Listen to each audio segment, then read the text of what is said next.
আসসালামু আলাইকুম বন্ধুরা, অনেক দিন পর আবার আসলাম আপনাদের সবার প্রতি আকুল আবেদন। আপনারা ইরানের প্রতি বিশেষভাবে অজু করে দোয়া করবেন, বিশেষ করে অজু করে দোয়া করবেন। আপনাদের কাছে আমার একান্ত অনুরোধ, কোনো আল্লাহ ইনশাআল্লাহ ইরানে কি আল্লাহ সহজতা করবে, তারপরও আপনাদেরকে বলি, ইসলামের বিজয় নিশান রক্ষার জন্য আপনারা যারা আছেন, মুসলমান হন বা মুসলমান নামদারি হন, সবাই কিন্তু ইরানের জন্য একটু দোয়া করেন। ইরান যদি পরাজিত হয়, পারস্য সভ্যতা কখনো পরাজিত হয় নাই। কেউ কখনো পারস্য সভ্যতাকে দখলে রাখতে পারে নাই। ইতিহাস সাক্ষী, রোমান সাম্রাজ্য করেন, বেবিলন করেন, অনেক সবাই এসেছিল এই পারস্য সভ্যতাকে শেষ করতে, কিন্তু তারাই পারস্য সভ্যতার কাছে মাথা নিচু করে নিজেরাই পারস্য সভ্যতাকে সম্মান ও শ্রদ্ধা করেছে। ইতিহাসে অনেক প্রমাণ আছে। আজ ইতিহাসে এক জঘন্যতম অধ্যায় চলতেছে, জর্জার মূল্যটা। আপনারা বলেন আমেরিকা সভ্যতা সুসভ্য, কিন্তু দেখেন আমেরিকার মতন এত একটা মোনাফেক, গাদ্দার, মিথ্যাবাদী, ছগলখোর, সিটিংবাজ, যে সকালে এক কথা, একটু পরে আরেক রকম, একটু পরে আরেক রকম, তার কোনো কথার কোনো দাম নাই। সেই বলে একটা পরাশক্তি, সুপার পাওয়ার, কিন্তু তা নয়।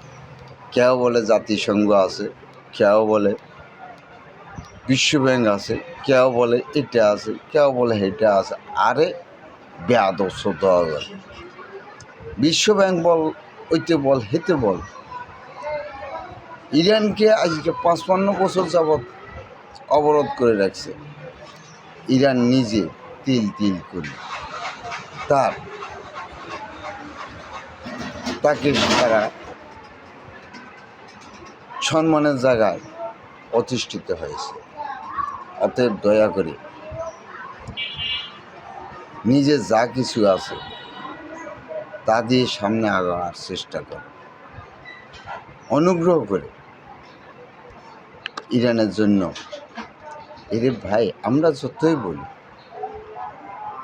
আমেরিকার মতন একটা দেশে তাদের যুদ্ধের জন্য যে বাজেটটা হয় 1/4 বা 1/5, ইরানের সম্পূর্ণ বাজেট কিন্তু সম্পূর্ণ বাজেট থেকে অন্তত 20 গুণ বেশি হয়। ইরানের আছে ক্ষেপণাস্ত্র, আছে ড্রোন, এগুলা দিয়া হয়তো তাদের মনোবল আছে। কারবালার প্রান্তরে যারা শিক্ষা নিয়েছিল, সেই শিক্ষাকে তারা ভুলে নেয়। মাত্র 70 জন, কজন? মাত্র 70 জন। ইহুদিরা ছিল 30,000। 30,000 সৈন্যের বিরুদ্ধে, 30,000 সৈন্যের বিরুদ্ধে মাত্র 70 জন ইসলামের সৈনিক ছিল। এই 30 জনেই আমার মনে হয় ইরানেই বসবাস করে, অন্য কোনো জায়গায় নেই। আরব কান্ট্রিতে যেগুলো আছে, এগুলো মুসলমান নামে লেবাসদারি এক একটা শয়তান। তারা বাবের হত্যা করে, বড় ভাইরে হত্যা করে ক্ষমতা গ্রহণ করে। হুজুর করিম সাল্লাল্লাহু আলাইহি সাল্লাম এবং আল্লাহ নিজে বলেছেন, মুসলমান কখনো অন্য মুসলমানকে হত্যা করতে পারেন না। কিন্তু সৌদির বাদশাহ, বর্তমান বাদশাহ, সে তার বাবাকে, বড় ভাইকে, কাতারের বাদশাহ তার বাবাকে, তার বড় ভাইকে হত্যা করেছে এবং আবুধাবি মন্দিরের স্থান জায়গা দিয়েছে। দেখেন তাদের ইসলামের মনোবল কত বড়, তারা অতীত ভুলে গেছে। কারবালার প্রান্তরে মুনাফিক করছিল এদের মতন এজিদের সৈন্যবাহিনীতে সব ইসলামী শিক্ষায় শিক্ষিত মুফতি ছিল, আল্লামা ছিল, কোরআনে হাফেজ ছিল, মাওলানা ছিল, কুতুবে ছিল, কত কিছু ছিল। সবাই একটা মূর্খ লোকেকে, অশিক্ষিত লোকের সেই সৈন্যবাহিনীতে যোগদান করা নাই। উমর ইবনে সাদ একটা লোভী, সেই মুহাম্মদ সাল্লাল্লাহু আলাইহি সাল্লামের বংশধরের প্রতি অস্ত্র তুলেছিল এবং সেই প্রধান সেনাপতি ছিল।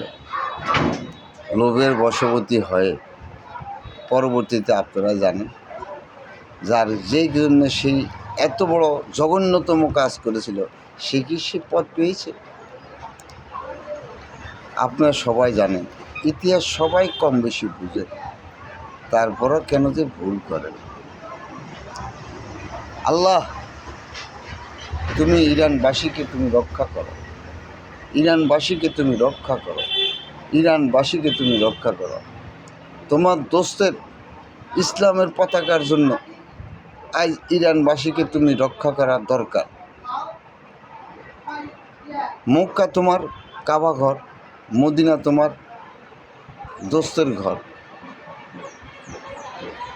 এই দুইটি ঘরকে রক্ষা তুমি নিজে করেছ এবং করবে। বাদ বাকি যা কিছু আছে সব মাটির সাথে মিশিয়ে দাও। এইসব মুনাফিককে রাখলে তোমার দোস্তের উম্মতেরা সুখে শান্তিতে দিন কাটতে পারবে না। ইহুদি নাসারার গোলাম হয়ে গেছে এইসব লেবাসদারি মুসলমানগণ। এইসব আল্লাহর তোমার কুদরতি ইশারা, ইরানকে তুমি রক্ষা করো। তুমি যতক্ষণ পর্যন্ত ইরানকে অতীতে সহযোগিতা করছো, এখনও করতেছ, ইনশাল্লাহ ভবিষ্যতে তোমার আবাবিল পাখি ফাটাবে না মশা বাহিনী পাঠাবে, কি করবে? ইহুদি নাসারাকে ধ্বংস করার জন্য তাদেরকে তুমি সহযোগিতা করো। ইরানবাসীর প্রতি আমার একান্ত অনুরোধ, আপনাদেরকে বিভক্ত করেছে কে? ইহুদি নাসারা খ্রিস্টানেরা। কেউ সুন্নি, কেউ কুর্দি, কেউ সিয়া, সব মতামত ভুলে গিয়ে কারবালার প্রান্তরে যে 70 জন আপনারা যুদ্ধ করেছেন, সামান্য পানির জন্য আপনারা ইমান বিক্রি করেন নাই, রক্ত দিয়েছেন, তারপরে ইমান দেন নাই। আজও আপনারা ইহুদি নাসারার প্রতি যেভাবে আছেন, যেখানে আছেন, ইরানের নারীদের প্রতি আমার অসীম ভালোবাসা ও শ্রদ্ধা রইল। মা তার ছেলেকে ফাটায়, আগে যুদ্ধে যাও, দেশ স্বাধীন করো, তারপরে মায়ের কাছে ফিরে আসো। কত বড় মা তার সন্তানকে ফাটায় দেশের জন্য। আর আমাদের দেশে বাঙালি একটা মুনাফিক, এই দেশের ডক্টর ডিগ্রি পাইছে, সেই এই দেশকে একটা মবের সাম্রাজ্য বানাই গিয়েছে। এই দেশটাকে উন্নত যারা করছিল তাদেরকে তারা ডলারের বিনিময়ে ইহুদি নাসারার কাছে বিক্রি করে দিছে। এই বলে এই সুদি ইউনুস, মাদার সুদি ইউনুস, খাঙ্কির হলা আজ আমার দেশটাকে, আজকে এইটা, কালকে হেডা, আমরা দিন 2 মুঠো ভাত খাবো শান্তিতে, 10 টাকা রুজি করে বাড়িতে যাব, কোনো আশা নাই। কখন কোন দুর্ঘটনা ঘটে। আল্লাহ, তুমি যারা ইহুদি নাসারার গোলামি করে তাদেরকে তুমি ধ্বংস করো। ইসলামের বিজয়ের জন্য ইরানকে সহযোগিতা করো। ইরান যদি কোনো দুর্ঘটনা ঘটে, তোমার দোস্তের পতাকা থাকবে না, তোমার দোস্তের উম্মত বাঁচবে না। তাদেরকে রক্ষার জন্য, কাবাঘর রক্ষার জন্য তুমি যেভাবে আবাবিল পাঠিয়েছ, মশা বাহিনী পাঠিয়েছ, সেভাবে ইরানকে সহযোগিতা করো। বিনিময়ে বাঙালি মুনাফিকদেরকে ধ্বংস করে ইরানকে রক্ষা করো। এই দেশে যতগুলা মানুষ আছে সব মুনাফিক, লেবাসদারি শয়তান। দেশের প্রতি তাদের কোনো ভালোবাসা নাই। যারা সামান্যতম দেশের প্রতি তাদের কোনো আন্তরিকতা নেই। টাকার বিনিময়ে তারা যা ইচ্ছা তাই করতে পারে, ক্ষমতার মোহে তারা যা ইচ্ছা তাই করতে পারে। এই দেশের সেনাবাহিনীও নাই।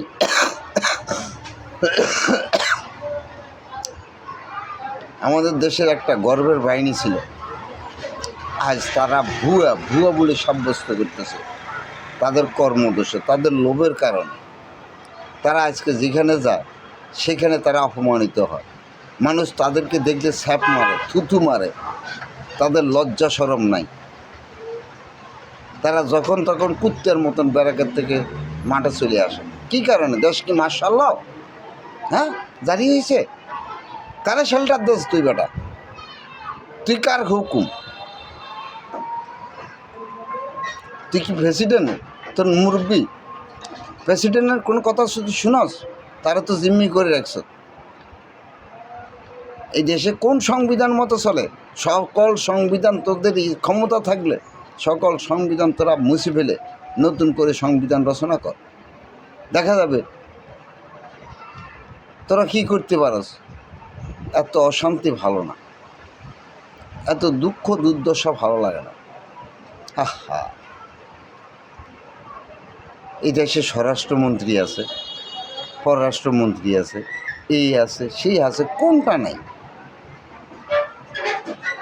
সংসদীয় 300 আসনের মধ্যে সংরক্ষিত 40 আসনের মধ্যে এখন অন্তত 3000 মন্ত্রী এমপি আছে। এগুলো কোত্থেকে সৃষ্টি হয়? কে সৃষ্টি করছে? আল্লাহ। বাংলার মানুষের ভাগ্যর পরিবর্তন হবে না, কারণ এরা মরাবে। তুমি সূরা আল নামে যেভাবে বলেছ, তোমাদের কর্মদোষে তোমাদের প্রতিনিধি নিয়োগ দেওয়া হয়। আমরা মুনাফিক, আমাদের প্রতিনিধি ওই রকম হবে।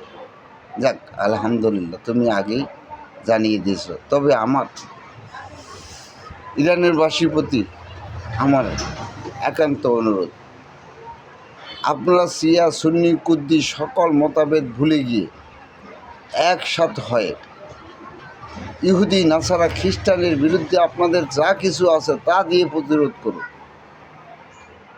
প্রয়োজনে আমাদের তো কিছু নাই, আমার কিছুই নাই। আমি আমার এই বাংলা সুরে একটা মোবাইল, পকেটে 10টা টাকাও নেই। এই দেশে যারা মুনাফিকের কারণে কোটি কোটি ডলার মালিক হয়েছে, তাদের বিচার তুমি করো। তাদের টাকা সহ তাদেরকে তোমার কাছে নিয়ে যাও। টাকা কোন কাজে লাগে তারা একটু দেখো। বাংলার মাটিতে ইউনূসের বিচার যেন হয়। আল্লাহ, তোমার কাছে আমি এই ফরিয়াদ করি, ইউনূস যেভাবে এই বাংলাকে ধ্বংস করেছে, তার নাম নিশানা, তার যার জন্মভূমির প্রতি কোনো আন্তরিকতা নাই, কোনো মায়া নাই, তাকে তুমি কি করবে? তুমি তার বিচার করবে। আর যারা এই বাংলাকে ধ্বংস করার জন্য ইউনূসকে সহযোগিতা করছে, তাদের বিচারও তুমি তাদেরকে করো। সর্বশেষ আমি সবার প্রতি একটু আকুল আবেদন করতেছি, আপনারা অনুগ্রহ করে ইরানের প্রতি শ্রদ্ধা রেখে ইরানকে সবাই পবিত্রতার সহিত দোয়া করবে। জানি দোয়া করলে ঠোয়া হবে। গাদ্দাফির জন্য সবাই দোয়া করছে বলে গাদ্দাফির জন্য সবাই দোয়া করছে, ইরানের প্রতি, ইরাকের প্রতি সবাই, সাদ্দামের প্রতিও সবাই দোয়া করছে, কিন্তু কি হলো? কোরবানির দিন তাকে কোরবান দিল। ইহুদি নাসারা এমন একটা জিনিস, জানাজার নামাজ ঠিক মতন শেষ না হইতে তারা আক্রমণ শুরু করছে। তাহারা ইহুদি, তারা খ্রিস্টান, তাদের প্রয়োজনে তারা বাইবেলকে পরিবর্তন করেছে। তারা ইহুদি, তারা তাওরাত কিতাবকে তাদের প্রয়োজনে পরিবর্তন করছে। আল্লাহ, তোমার কোরআন তুমি রক্ষা করবে, এই জন্য কোরআনকে এখনও কেহ রদবদল করতে পারে নাই। তুমি রক্ষা করবে। মাহফুজে কোরআন সংরক্ষিত আছে। হাফেজ বলেন, মুফতি বলেন, শায়েখ বলেন, এই দেশের অনেক সেনাবাহিনী আছে, দেশপ্রেমিক একটাও নেই। দেশের কি জন্য? সব লুবি মুনাফেক। এই দেশে শেখ হাসিনা সবার জন্য, কর্মকর্তা হইতে কর্মচারী, কার জন্য কিনে করছে, কিন্তু বাংলায় এমন খারাপ কোনো শব্দ নাই যা আজ হাসিনার নামের সাথে সংযুক্ত করে নাই। কে করছে? এই মুনাফেক।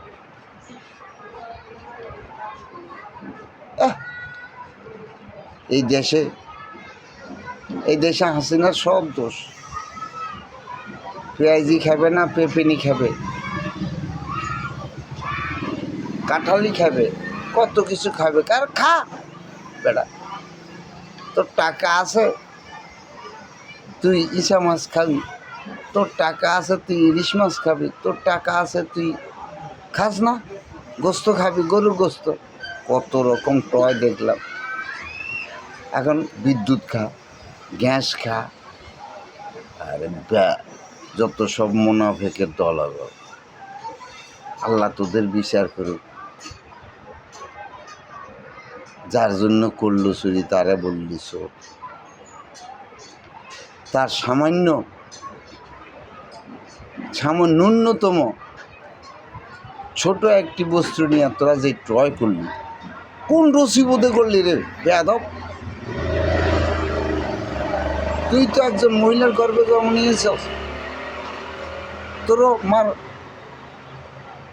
কি কমো, হায়েজ হয়েছে, মাসিক হয়েছে, কাপড় মাসিক না হলে আর তুই দুনিয়াতে আসতি না। অপদার্থ। তোরা সভ্য হবি আরেকজনের বাসা চুরি করে, আরেকজনের ডাকাতি করে, আরেকজনের ইট নিয়ে, এগুলা দিয়ে কি হয়? যাক, আপনাদের সাথে একান্তই